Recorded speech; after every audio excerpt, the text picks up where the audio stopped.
able to do it Tuesday night, but I think, obviously it's Bashkacha Pratis, but I think it's a little bit more clear why the Rebbeinu Shalom decided this year should be closer to Shabbos. So the past few mitzvahs that we've been doing since the beginning of the series, beginning of the summer, we've been talking about mitzvahs that revolve around loans, collecting collateral for a loan, different details like that. So now, again, we're sort of going with the order of the Chavetz Chaim and Sefer Avos Chesed. And so the next thing he talks about after the mitzvahs that we've been discussing until now is the mitzvah of Tashlumei Schar Sachir or Kovesh Schar Sachir, the mitzvah of paying wages to an employee to pay the wages on time. Again, it could be, a person that's a full-time employee of someone, or a babysitter that you hire to watch, to watch the kids for a few hours. It's also an employee. And then we're going to see that there's mitzvahs and there's serious prohibitions about pushing off the payment. Obviously, if you're able to, and for whatever reason, for really no good reason, you just push it off for your own convenience. So we're going to see that's an isser. There's a mitzvah to pay on time. Okay, so what does this have to do with Shabbos and being closer to Shabbos? That Be'ez Hashem we'll see. But just we'll go a little bit backwards. If you take a look at the last paragraph on the page, so this is just sort of as, I guess, an intro to the sugya. So this is a paragraph. It's a piece from the Sefer L'Kutei Torah from the Arizal, from Chaim Vital. So it's very interesting. Obviously, the Arizal was a big tzaddik, and he was makbid on all mitzvahs that he was able to fulfill. But we have every once in a while a handful of mitzvahs that Reb Chaim Vital goes out of his way to tell us that the Arizal was extra makbid on. Now, if the Arizal was extra makbid on these handful of mitzvahs, then it must be that these mitzvahs are connected with the very essence of who the Arizal was and what he was here in the world to do. So if you take a look at the bottom paragraph, so he says like this: Be'inyan schar sacher. By the way, it's a fascinating thing because the entire period of time, he spoke about the Shavuos night, right? The entire period of time that Reb Chaim Vital had was with the Arizal was 18 months, and it's amazing when you go through the Kisvei Ari, you'll find there's so many like different types of scenarios that the Arizal experienced during those 18 months. It sort of covered all the different things, whether it be weather-related things or things that got in the way of minyanim or what to do in different situations. It was just like a crazy 18 months that all sorts of strange things happened, and giving Reb Chaim Vital the opportunity to learn from it. So it says like this: Be'inyan schar sacher, when it came to the Arizal paying wages to employees. We know the Arizal did have a store in Tzfat. He had like a grocery store or something. I don't know how long he spent in that shop, but for the first half a year or so that he was in Eretz Yisrael, he definitely was a shopkeeper over there. Probably once he was discovered as the Arizal, they probably didn't make him do it. I don't know, but he was definitely a shopkeeper. So Mustami had employees that he had to pay. So Be'inyan schar sacher, when it came to paying wages, Rizal nizar l'davar guzma. He says the Arizal was makbid on this to pay on time. Guzma is an exaggeration, like to an extreme. He was very makbid to pay his employees on time. Now this might not be such a big deal for us, but for the Arizal, he would push off davening mincha until he paid the wages on time. It's like, I guess he would usually daven mincha a little bit early. He would push off davening mincha until he paid his wages. Maybe we'll see, maybe it's relevant why dafka mincha is the example, we'll see. And sometimes he would push off mincha all the way till shkia in order to pay his wages to the workers. And by the way, says Reb Chaim Vital, he was even in situations where al pi halacha he could have gotten away with pushing things off. He didn't have money to pay. He didn't have any cash available. So we're going to see some of the halachas tonight. If a person doesn't have any money, so you don't have to start selling your property in order to pay your workers. You could wait until you have cash. But the Arizal, even in situations where he didn't have any cash to pay, still he would start borrowing money and trying to get things from all sorts of places until he was able to pay his workers. And then he would only daven mincha. And he would say, how could I daven to Hashem? And I have such a mitzvah that came my way to pay workers on time. I'm not going to fulfill that mitzvah. So it was too chashiv to him to pass up. And not only that, so I have a huge opportunity to do a big mitzvah, which the Arizal is sort of saying is even more chashiv than davening mincha on time. And second of all, I can't face Hashem in davening if I haven't yet paid my workers. So that's what the Arizal is doing. So again, this type of language, the reason was makbid on something ad guzma, to almost an exaggerated degree. I don't recall such a lashon anywhere in the Kisvei Ari regarding any mitzvah except for this. So it's something extraordinary. So clearly the reason was makbid about this. So we have to figure out what this mitzvah is. Why is it?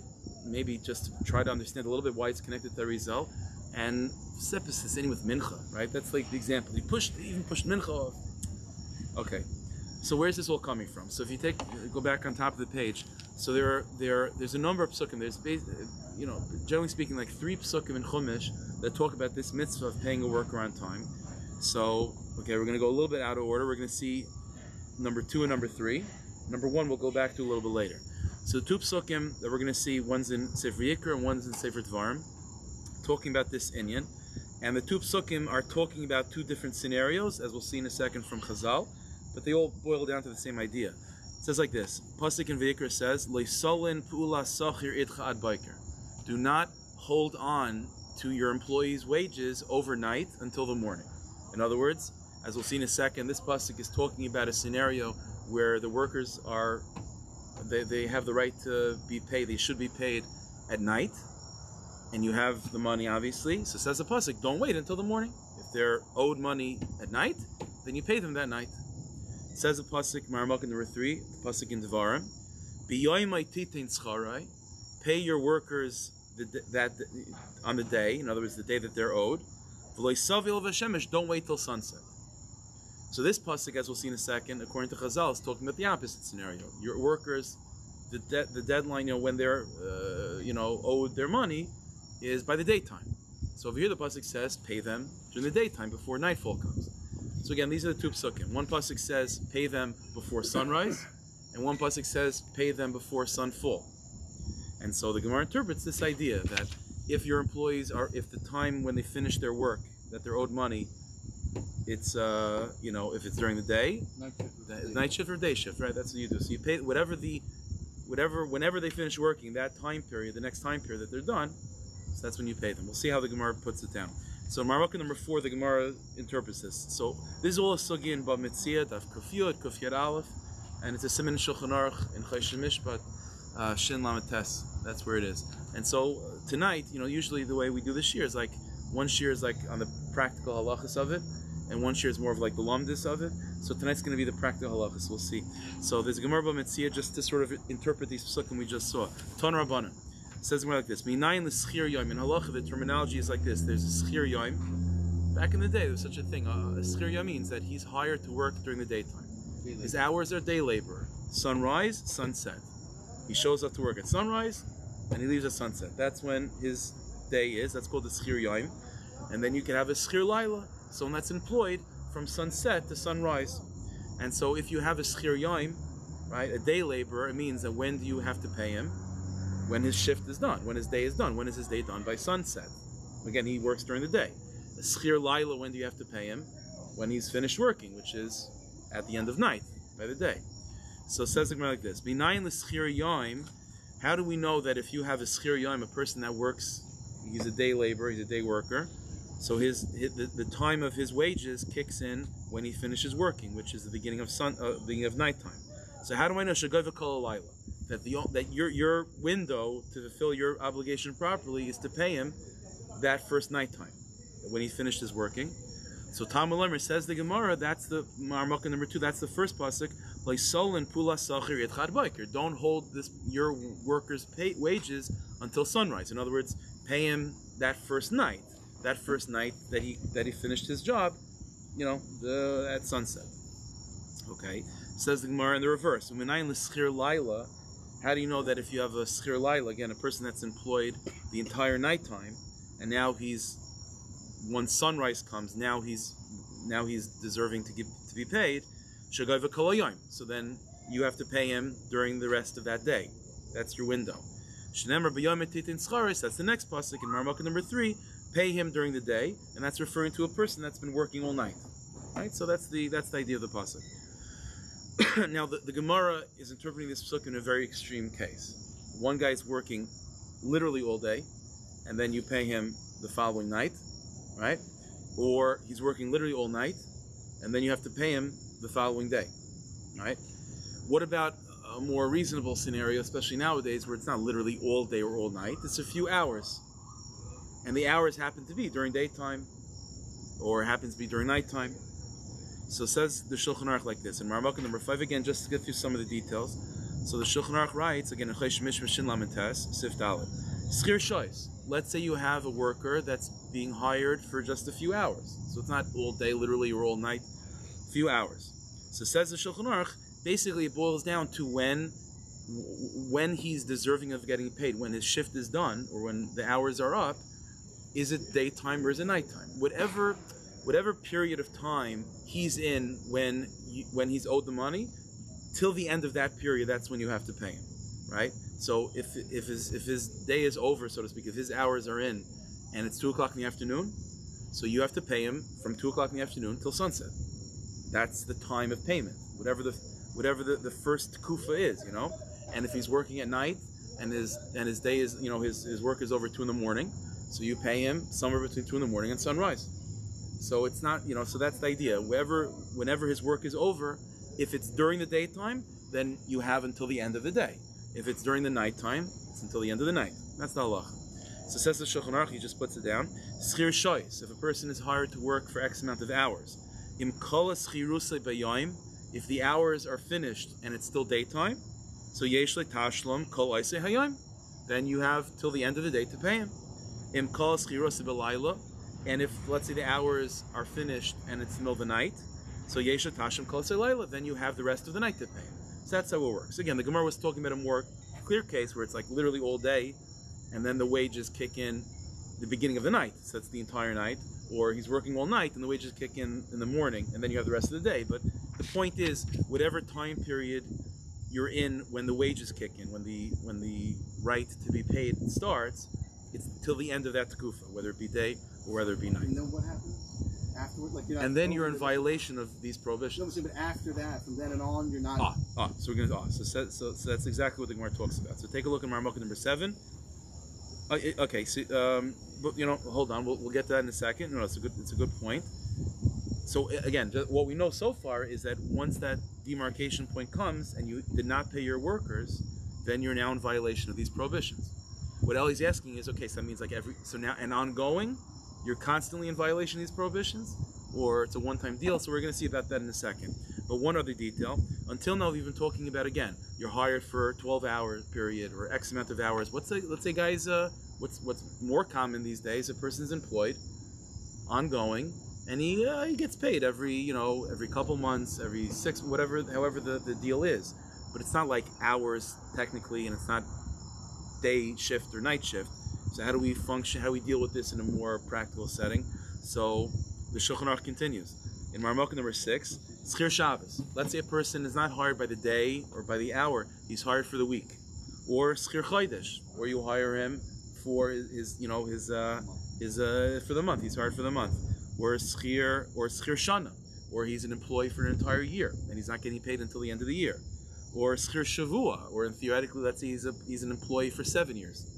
Whatever the number is. Yetze Bayayim, Gaiva Kol Eisei Hayayim. Yetze Balayla, Gaiva Kol Eisei Layla. Whatever the deal is that you make with your employee in terms of when he should get paid, whenever that point is, if it's daytime, if that's when his right kicks in, then you have to the end of that day. If the deal is made that it comes out that his right to get paid is at night, then that's what it is. So it depends on the business, depends on the contract, whatever the case may be. If a person put in a legal date, then theoretically it might depend on if it's legal in terms of like the non-Jewish world, then a day technically, a calendar day would begin at midnight. We'll see in a second, what if the employee, it's understood that the business is closed at night, so it's probably not reasonable for him to think that he's going to get paid at 12 o'clock midnight, so we're going to see about that in a second. But in theory, whenever the contract says he's supposed to be paid, if that point in time is nighttime, then it's that night. If it's day, then it's that day. Again, we'll see some of the heterim soon. That's the idea. Why is it Toila Yeah, why don't you talk about in this the stuff there? It's not like the Baal Abayis has to pay him. It says Yesh Lo Dashma. Like the Gemara and the Halakha keeps talking about, puts it on the. So we're going to see about that in a second, because one of the stipulations is, as we'll see, is that these prohibitions only exist if the employee asks for his wages. We're going to see about that. He's owed. Listen, the guy puts in his work. He's owed the money. But these halachas, as we're going to see, is only true when the employee actually goes to the employer and asks for the wages. So it's up to him to really make this kick in. We're going to see in a second. That's what That's probably what it's trying to enter, but we'll see. And this is strictly for time-based, not project-based. So we're going to see about that too. What types of employees are we talking about? Right now, it's pretty open-ended. So we'll have to see about that as well. Okay, but one other nakuda that Eli mentioned. Okay, so what happens if chas v'shalom the employer is negligent and he crosses that barrier of time and he doesn't pay? So now what? He keeps on building up prohibitions. So it's like this. The Gemara said in Marmuk number 7. There's a Gemara Bava Metzia, again also in Kuf Yud. The Gemara says like this: Tana Rabbanan, Mimashma shenemar lo yisolin pula sacher idcha. If you go back to the second pasuk, so the pasuk says like this. The Gemara pulls it apart. We'll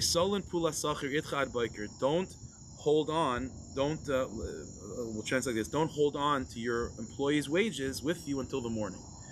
It says the Gemara like this. The word sullen in Tanakh means like to hold on, don't hold back. But the word sullen always indicates holding back something overnight. The word sullen comes from word lina, which means to sleep. So it's like don't hold this overnight. So says the Gemara, once it says Lo Solin Pula Sacher Idcha, don't hold back wages, with the word sullen, it's clear that it means overnight. So what does it have to say then ad biker until the morning? It says don't keep it overnight. It obviously means until the morning. So what's being added by ad biker? So says the Gemara like this: Mimash v'shenamer Lo Solin Pula Sacher Idcha. It says already Lo Solin, which already means don't hold back wages overnight. So any yadesh ad biker. So I know already it means until the morning. So matam aloymer ad biker. So what does it have to say? These extra words ad biker. Says the Gemara Melamed. These extra words are telling you ad biker means that the only time you're in violation of the prohibition just mentioned of leisal and pula sacher yitcha is ad biker until that morning. That's the only time you're going to be in violation of this. She'eino oiver el ad biker rishon bolvad. That you're only in violation of this prohibition the first time. The first time you pass over that time zone, whether it be day or night, but when you pass over that time zone of when you're supposed to pay and you didn't, that's when you're in violation of this, and you have to do tshuva for that. Mikan ve'elech, but beyond that point, the prohibition doesn't apply. There is no prohibition; it's a one-time deal. So says the Gemara, though, mikan ve'elech mai, so he just gets away with it if he's willing to close his eyes and hold his breath and jump in, God forbid, to get over that line. So now there's nothing that can happen now. I mean, the guy's still owed the money monetarily, but in terms of lav and so on, there's nothing. It turns into like a chov. So it was always a chayv. I mean, technically, there's two. That's what we're going to see. The truth is, we're going to see this more next week. Is this a chayshin mishpat concept, or is this an isser veheter concept? In other words, there's no question that an employee is owed his wages, and in theory, if the employer is not paying him, you take him to best. I mean, that's a monetary issue. So the question is the nature of this halacha? We're going to see this more next week. Just to think about it though, is the nature of this halacha within that right of chaysh mishpat? In other words, the employee always has a right to get his wages, but there's something about that first time period, whether it be day or night, that he has more rights to demand his wages. And we'll see some of the differences maybe next week.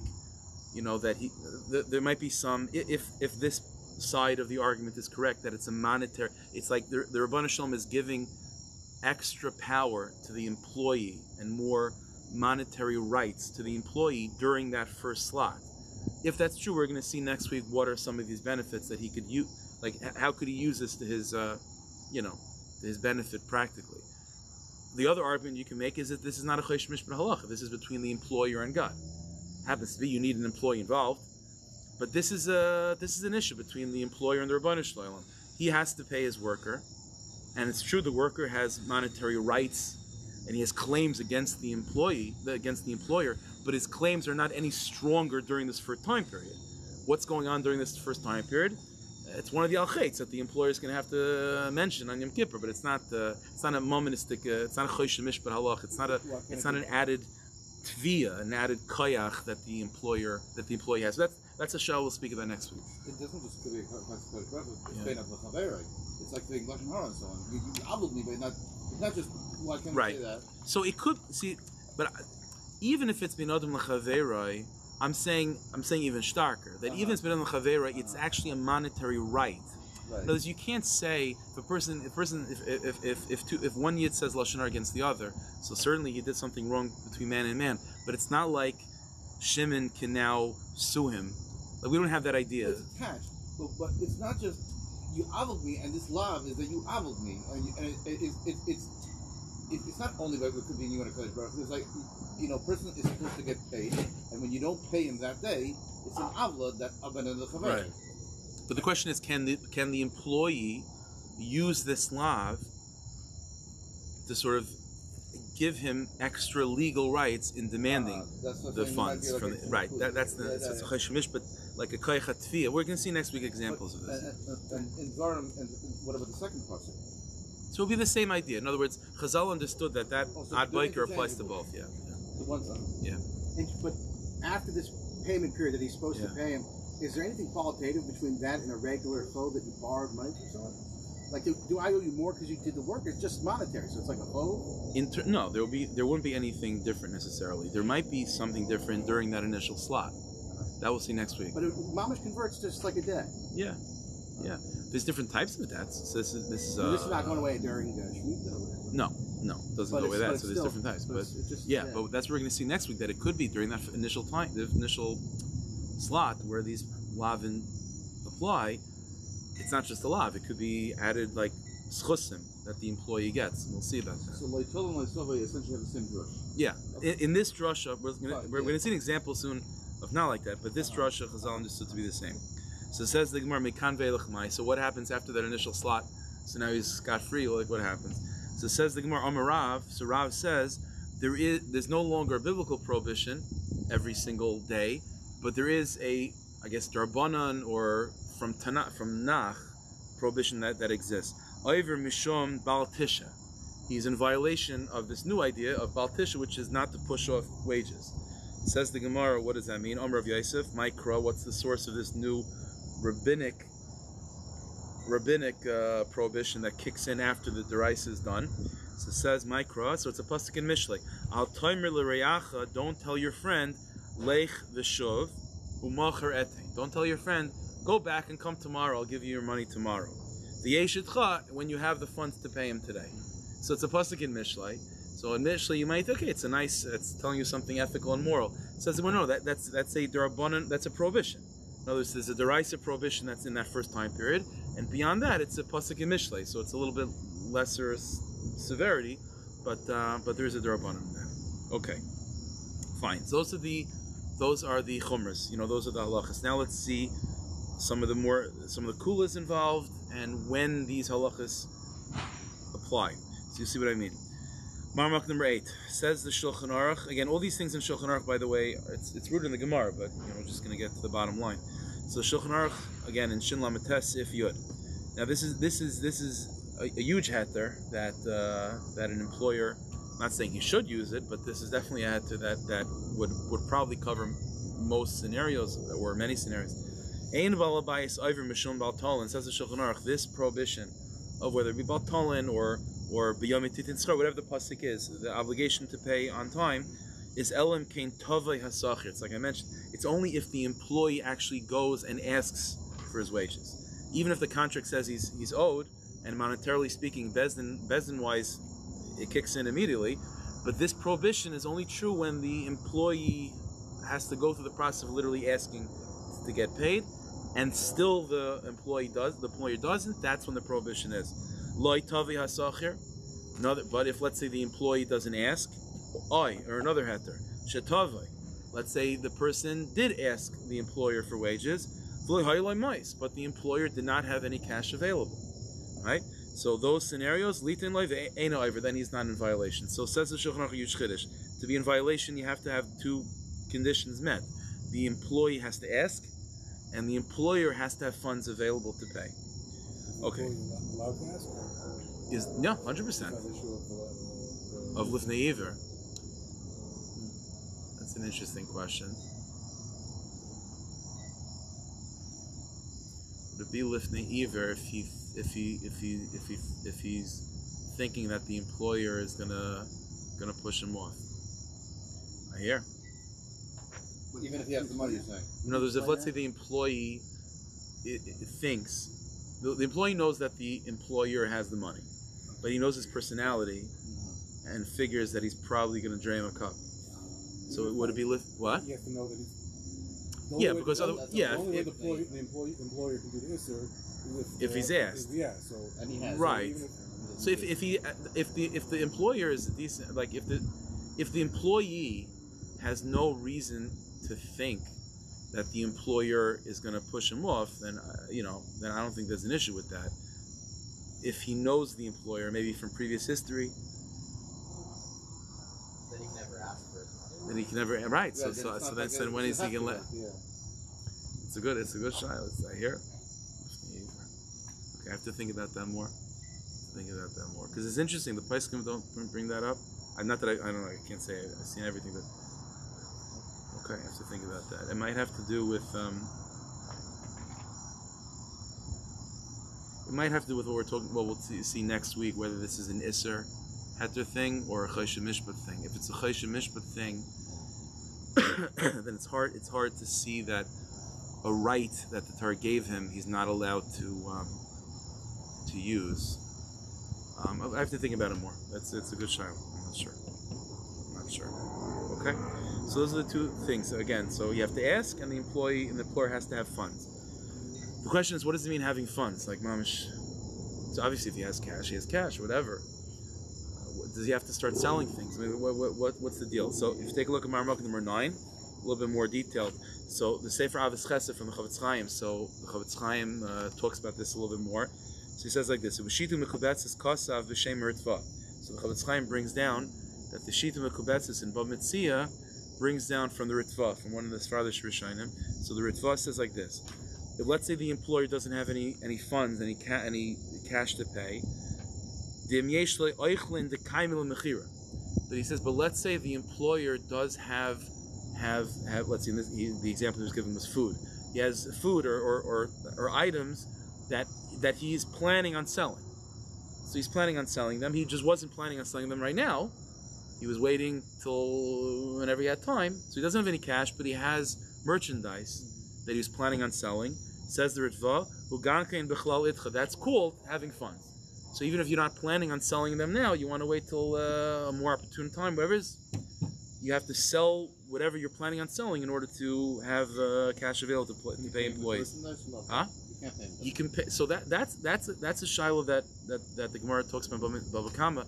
If anything that's shava kesef, anything that's of value, you can theoretically pay a worker. So in theory, there's halachas about that it's under certain conditions you would be able to pay your employee anything. Right, so you can pay them the merchandise. Again, there are certain types of merchandise that you can't. So then you would have to sell that, to get the money. But the point is that says a ritva, but things that you're planning on selling, then you have to sell. You're able to sell it. So, in other words, number one, what you see from the language though with the ritva is that it's only things that you were planning on selling. So the guy has, he doesn't have any cash, but he has a whole house full of stuff, or he has real estate.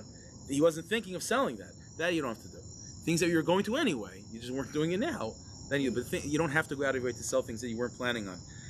But says the Chavetz Chaim like this, Venera, this is already the Chavetz Chaim talking. Let's say you're able to borrow money. The employer is able to borrow money to pay his employees. So it says the Chavetz Chaim in Chiddush, tzarich lilvais. That the Chavetz Chaim says he would be obligated to do. We'll see. Obligated is maybe a little bit strong. He should do it. It's interesting. I didn't quote it over here, but the Chavetz Chaim explains that this is. I can't say, says the Chavetz Chaim, that he's obligated to borrow money, but the Chavetz Chaim puts it in the category of like wearing tzitzis. So you don't have to wear tzitzis every day, but if you wear a four-cornered garment, then you are now obligated in tzitzis. And the Gemara says that a person should go out of his way to do it because it's something that can be done, and it's a good thing. If you have the opportunity to obligate yourself in a mitzvah, you should do so. Says the Chavetz Chaim, the guy doesn't have any cash, so he's not obligated to pay his wage, to pay the employee. But if he can borrow money, then now he's obligated. So says the Chavetz Chaim, it's kedai to make yourself obligated with every mitzvah. It's kedai to make yourself obligated to then have to do it. So the same thing over here. It would be recommended for him to borrow money and then put himself in the situation of having to pay. To fulfill this mitzvah of paying wages. Separate assay, like a legitimate separate assay? Yeah, it's counted as a separate assay. Yeah, so it's not just a lav. Ubefrat, now the Chavetz Chaim says even more so, in masacher ani, if the employee is poor, and then by paying him on time, you're helping him out. First, he's an employee, but maybe he's also he needs the funds. So the more so, you should go out of his way to do it. Then for sure, it's chesed. Then a lot of other mitzvahs as well. That's the halach. Okay. One other nekuda, which I think Isaac mentioned. What type of employee, what type of wages are we talking about? Just anytime the person is owed money for anything, or did you owe money for something? What does that mean? So says the Shulchan Aruch like this. Again, it's in the first sif of the Siman. Echad schar adam, oy behema oy kelim. Says the Shulchan Aruch, this halach applies to someone that you have to pay because of work that they've done with their body. Again, a worker, even like I said, a babysitter, or wages that you're owed because of an animal. So let's mashal, if I rented a person's horse, right? So I now owe him wages, not necessarily because of any work that he physically did, but work that his animal did for me. So that's also called wages. Or or a kalim, or thing. I rented his car, or whatever the case may be. Kalim, vessels. That's also, he didn't put in the work, but his object did. All these things are under this umbrella of paying a worker, and you have to pay on time. Avil says the Shulchan Aruch, schar karka, but rent for a building, for a house, for real estate, says the Shulchan Aruch, yesh mishar m'shein over. There are those that say that you're not in violation. So this prohibition only applies to something that's detached from the ground, not the ground itself. So if he's working for me, or he's working through his animal, or he's working through his kalim, those are under this prohibition. If he's working for me through his karka, through his real estate, then it doesn't apply, says the Shulchan Aruch. Now, why is that? So the source of this is based on one of the psukim before. If you take a look at Maramakim number 2, so it says, Maramakim number 1. If you take a look at Maramakim number 1, so there's a third pasuk we didn't yet see. So the pasuk says, it's a pasuk in Dvarim, Lo sashayk schar ani ve'evyain asher ba'artzecha. Dramatic effect. Okay. Lo sashayk schar ani ve'evyain asher ba'artzecha means don't hold back the wages of a poor person that's in your country, that's in your land. So what the Shulchan Aruch is coming from is that this pasuk is talking about the halach that we've been talking about. And so why does it specify a poor worker? That is not for now, because this halach applies to even if the person that you're renting the car from is a wealthy person. He's still your employee in a certain sense. He's working for you through his car. But what does it say? So that's not for now why it says ani. But why does it say ba'artzecha, in your land? This is not an Eretz Yisrael halacha. This applies everywhere. So the Shulchan Aruch, the drush of the Shulchan Aruch is coming from is that it means this halacha applies to anything that's within your land, meaning, but not land itself. Anything that's in the land, it's contained in the land, but not the land itself. And that's this halacha that the Shulchan Aruch says. So whether it be rent on kalim and behemoths, it's all included, but not real estate itself. Okay, that's the Shulchan Aruch. The sharecropping technically isn't that karka, or it's more about the ula versus the actual? Yeah, we're talking about right. So the employee that's working could be working the land of the employer, but he's the employee. Right, the employee is getting the funds because he physically worked. the landlord is getting the funds because his land worked, right? That then this prohibition doesn't apply if the work was done by the land. You know, that's the idea. Rent or something like that. Huh? On Rent, yeah, rent. It's land. It's a house, but it's mechuber l'karka. This is also for goy or lav dafka? This is yid. This is yid between No, an I employee. mean, like yid to yid or Yid like, to yid. Yid what to about yid. yid to the non-yid? So technically the prohibitions won't apply, but you know, the Kiddush Hashem and just Menschlichkeit. What about the mitzvah? Also So the mitzvah is not going to apply. You know, it's only for Yidden, but still, like I said, you know, still it's a good mitzvah to have. So that's the Shulchan Aruch's opinion. Now the Gra says like this: V'hu Temua, says the Vilna Gaon in his commentary to Shulchan Aruch on this halacha that for rent for kark or homes, real estate and so on, this prohibition doesn't apply. Says the Vilna Gaon, V'hu Temua Tzapela. The Zal leave the Tana de Braisa. This drasha that I mentioned from the Shulchan Aruch that it's bar tzecha, not land itself. That's based on a Braisa that the Gemara records. Avol Tana de Masnisin, but the Gra says if you take a look at the Gemara, how the Gemara figures this out is not for now, but the Gemara figures out that the Mishnah disagrees with that drasha from the Braisa, and the Mishnah holds that the way we know other types of wages, whether it be animals or kalim, is not from the word bar tzecha, which would then minimize real estate. It's from the other pasuk in Marmukah number 2, Loisol and Pula Sacher Itcha. Don't hold back wages by you until the morning. What's Itcha? So the Mishnah Darshans, Itcha means anything that's Itcha. Whether it be wages that the guy is owed because he worked, wages that you owe him because his animal worked, his kalim worked, or for that matter, his real estate worked. So says the Vilna Gaon, the drasha, whether or not real estate is going to be included is going to be dependent on what's the source of how we know animals are included and utensils are included. If the source for animals and cars and so on is from the word ba'artzacha, then that includes all those things, but it minimizes the land itself. And that's how the Brisa learns, which is very nice for the Brisa. That's not how we paskin, says the Gra. If you learn the Mishnah says, I know animals and kalim because the word itcha. Itcha includes everything. Well, then that includes land itself. So it says the Vilna Gaon, halach l'maisa, this would apply also to paying rent as well, that the rent should be paid. But again, now it's only, again, like we said before, it's if the person has the funds to pay the rent, number one, and number two, the landlord asks for the rent. Then, according to the Vilna Gaon, the prohibition would apply. But here's the Nakuda. Interestingly enough, in Marmukah number 11, so the Ahavas Chesed, the Chavetz Chaim, is going on this Chiddush of the Vilna Gaon, and he says like this: Lefi zeh yatzu lanu din chadash, says the Chavetz Chaim, but according to the Vilna Gaon, it will come out a Chiddush, which is that lo yenoig isra halana schar karkais rak im kol hazman pulasan b'soif hayom oy b'layla the shaykh al zeh halav the bal solen. Says the Chavetz Chaim, an interesting point which you could disagree with, but the Chavetz Chaim makes this point that if the Vilna Gaon is telling us that the way I know all these other, things are included in this prohibition from the word itcha, which was in Marmukah number 2, that pasuk was talking about a worker that's owed wages like at nighttime, and you have until that morning. Says the Chavetz Chaim, and that's the pasuk that the Vilna Gaon says includes having to pay for real estate, having to pay rent for a house or for farmland or whatever the case may be. Says the Chavetz Chaim, it's the other pasuk of talking about having to pay wages during the daytime. That's the word ba'artzacha. So says the Chavetz Chaim, maybe the Brisa and the Mishnah are not necessarily disagreeing with each other.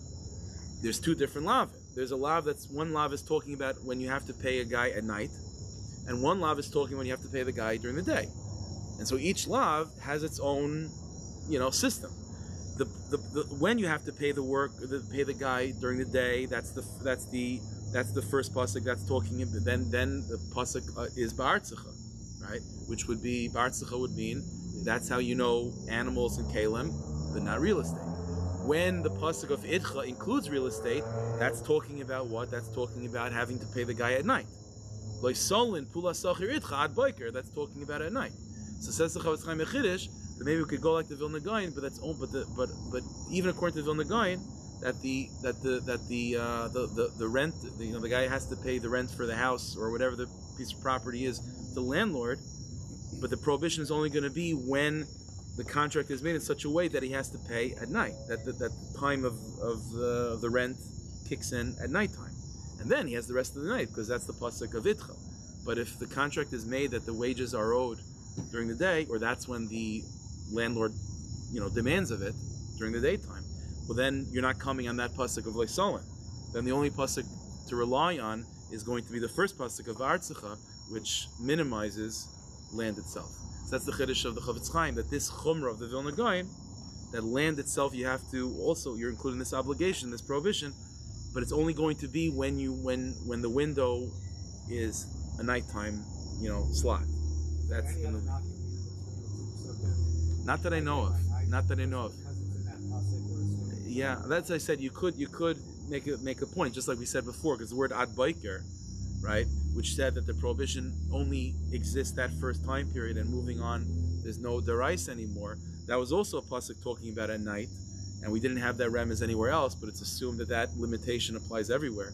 So why would so so clearly in that case, Chazal understood that drasha applies to everything. For some reason, the Chavetz Chaim felt that this drasha of the Vilna Gaon of Itcha, that includes real estate, would only be to that particular pasuk, which is talking about paying a worker at night. Okay, I don't know. That's what the Chavetz Chaim says. As far as lava, each one is the That's how the Chavetz Chaim is coming from it. Yeah. It's really one lava. It's not. Is it counted as two lava, or it's? So so technically in Sefer Mitzvahs, it's only. I think it's only counted as one. I have to double check. I think it's only counted as one. But in terms of the Pratei Dinim, that's how the Chavetz Chaim is like looking at it. Like you sort of divide it up. If it's one lava, you're gonna just learn. Yeah, like I said, you could definitely make that argument. I'm not sure. He doesn't really.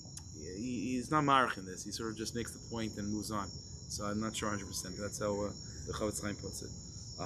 Okay, there's a couple more details in Shulchan Aruch also. Maybe we'll see. Okay, there's a couple other irregularities in this halacha that maybe next week we'll see also. But okay, so that's halacha. But now let's get a little bit to the pneumius of what's going on in this mitzvah. So we need a paying a worker on time. Let's remind ourselves, right, that Rizal was makbid on this very much. Ad kedei kach to push off mincha.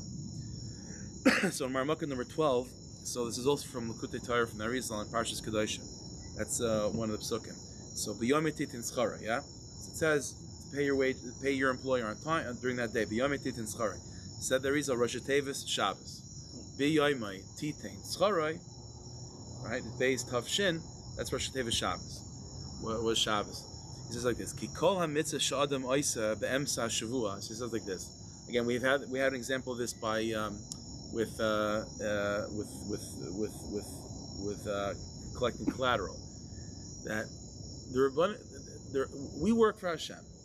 We work for Hashem. So we're employees. We're employees. The Gemara even says such a thing that the Talmidei Chachamim are called schir yom. They work during the day. They put in their hours in learning. So the halach is b'yom titin scharai. That a person, it's not a chesed shavar. This is the Rizal. A person works, and the Rabbanan Shalom has to pay back. So how does So he says like this: a person does mitzvahs during the week. Az yesh le'afil b'chol teisefes kedusha Shabbos. The ikar schar, like we say on a global level, right? That hayom what's lashon chazal? B'yom lasosim, right? That our avodah is to work today. U'lamacher lekabel schar. What does it mean lamacher? Lamacher means yom shekul Shabbos. Because the Shabbos always represents the schar, right? Misha tarach b'erev Shabbos is yochel the Shabbos. So, said the result. Technically, though, so a person puts in avodah, puts in mitzvahs during the week, and then he should be zaycha to have the schar of kedusha Shabbos and neshama yisera. But b'yom titin schara, right? B'yom titin schara. The Rabbanan Shalom, the mitzvah is that he shouldn't have to wait till Shabbos to get his reward. He should have his reward now. So he says like this. So he says like this: the side of the mitzvah is that the concept is that any mitzvah a person does during the week, then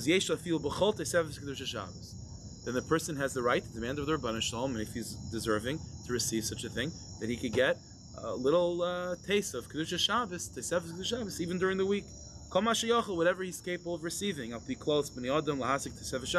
whatever capability he has of experiencing Shabbos, even on Shabbos, but he should have the right, based on this pasuk of B'yom titin schara, to have a little bit of a taste of Shabbos, of Tayamah, so to speak, even during the 6 days of the week. Nimsa.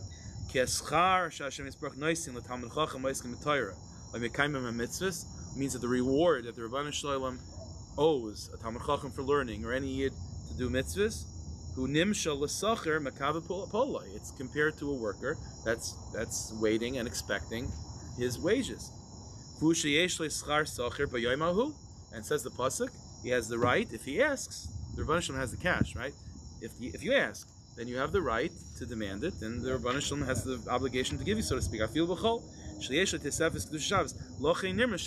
That's why Shabbos isn't it over here, because that's what's going on in Pnimis. So the side of this mitzvah is, when a person fulfills this mitzvah properly, through this mitzvah, a person is then zeicha what?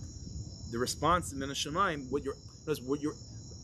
when an employer pays his wages on time, what's being activated in the nefesh and in the entire cosmos is this inyan of the Rebbeinu Shalom bringing Kedusha Shabbos earlier, bringing Kedusha Shabbos into the 6 days of the week. That's the side of this mitzvah. Shabbos. The whole leading of the Arizal was what? The whole leading of the Arizal is to reveal secrets of Torah. For what?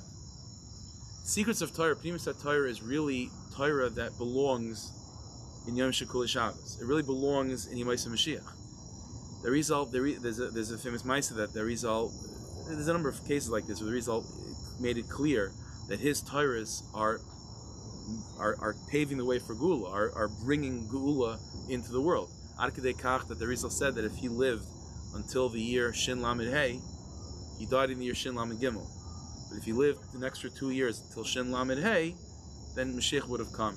The word Shiloh, Pasuk says in Parshas Vayechi that Yaakov Avinu gives a bracha to Yehuda, that the leadership should always be by Yehuda ad ki yav Shiloh, until Shiloh comes. What's Shiloh? Shiloh means Mashiach. Rashi says Shiloh means Mashiach. So the Arizal said that if he lived until Shiloh, then Gula would have come. Why? Because the whole Torah's Arizal is what? Is bringing Gula. What is Gula? How? By giving us Torah's Gula, Torah's Mashiach. And the whole Inyan of the Arizal is what? Is bringing Shabbos early. That's why the Baal Shem Tov, who the whole Inyan is Mishivutz Manesech Chutz, it's the same Inyan, right? Is what? So the Chassidim are into Tayamah, right? To bring the taste of Shabbos early. The taste of Shabbos early. Like I mentioned even Friday night last week, right? That Bemis, Mashiach ben David, it makes sense to be Makabel Shabbos extra early. Right? We mentioned last week by Friday night that Dafka the Vilna Gaon, his Talmidim are makbid with Tosefah Shabbos, Erev Shabbos. And Chassidim are makbid with Tosefah Shabbos, Matzoi Shabbos. A little bit the opposite of what you would expect, but that's what we spoke about on Friday night. But you see this inyan of the Arizal in particular is so makbid in this mitzvah of what? Of B'yom Titin Scharai, because Lefi Sharshai, maybe perhaps you can suggest, because the Arizal's whole shlichus in the world was what? Was to bring Shabbos early. And this is the mitzvah that has that skula to it. Ad Kedei Kach that he pushed off mincha, right? Mincha, the Gemara says a person should never belittle mincha, because mincha that's when Eliyahu Navi was answered. So what do you mean it was answered? Because the whole mice of Har Carmel, right? The Jewish people were falling into Avodah Zarah, so Eliyahu Navi made this whole maimed on Har Carmel.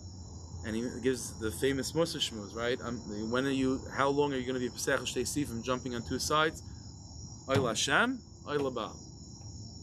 And he says, Anenu Hashem Anenu, Aneni Hashem Aneni, and the fire comes down, consumes his sacrifice. Obviously, the idolatrous sacrifices were not accepted, obviously.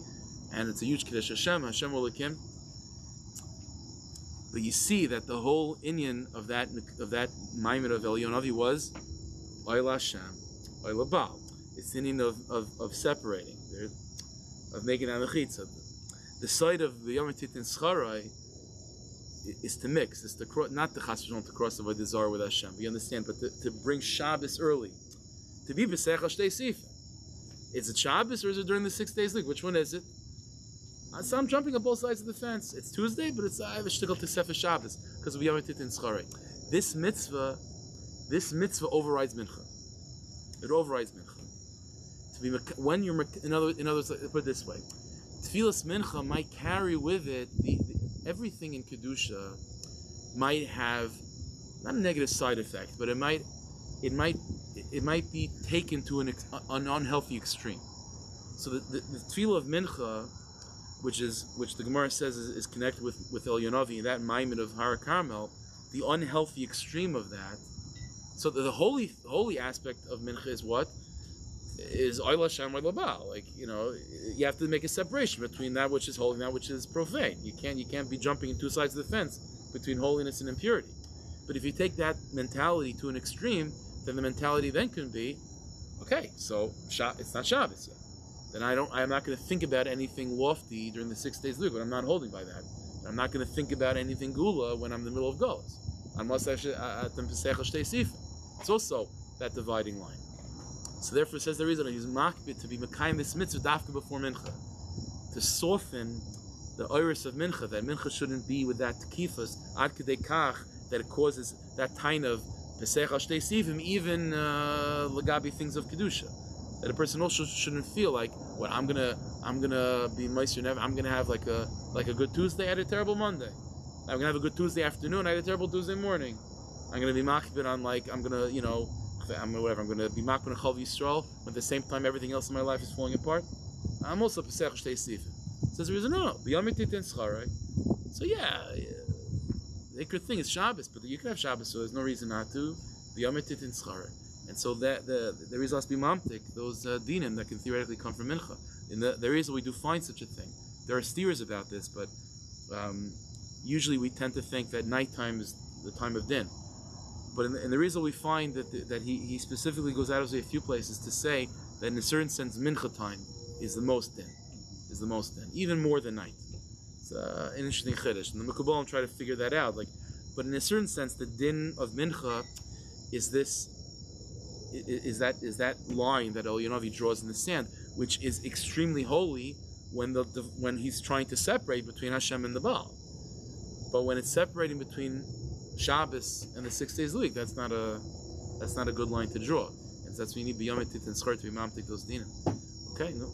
To ask of Hashem for our schar, and then he's mechuyev to give it to us. Biyometit and schar. Okay, Moshiach, everybody.